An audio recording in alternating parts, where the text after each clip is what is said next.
शमा जुनेजो साहिबा की जो प्रो इसराइल ट्वीट्स हैं वो भी सबके सामने हैं। वो तो इस हद तक कह चुकी हैं कि वो कई अरसे से कह रही हैं कि इसराइल को तस्लीम कर लेना चाहिए पाकिस्तान को। सो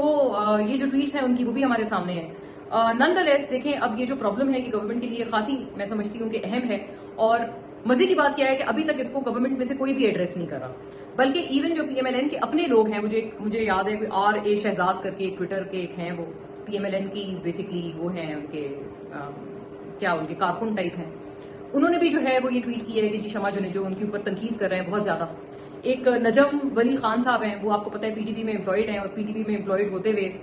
अता तारड़ साहब के जेर निगरानी होते हुए भी वो शमा जुनेजो साहिबा पे बहुत तनकीद कर रहे हैं, और वो भी यही कह रहे हैं कि जी ये कौन है और एटसेट्रा, और उनके ऊपर बहुत गहरे गहरे सवाल शमा साहिबा पे उठा रहे हैं। सो आई थिंक ये एक बहुत बड़ी प्रॉब्लम बन गई है, और एक बहुत एम्बेरसिंग सिचुएशन भी बन गई है दोनों के लिए, नॉट जस्ट फॉर शमा साहिबा बल्कि हुकूमत के लिए भी एक बहुत अहम और बहुत बड़ी प्रॉब्लम मैं समझती हूँ बन गई है, जिसको फिलहाल ताहाल एड्रेस नहीं किया जा रहा। और जितना इसमें डिले डाला जाएगा, जितना इस बात को क्लियर नहीं किया जाएगा, हुकूमत को ये पता होना चाहिए कि अगर अभी वो हुकूमत में है लेकिन अगर कल को वो अपोजिशन में होते हैं तो यही वो चीजें होती हैं जो कि आपके गले पड़ जाती हैं, और आपको इनके लिए बहुत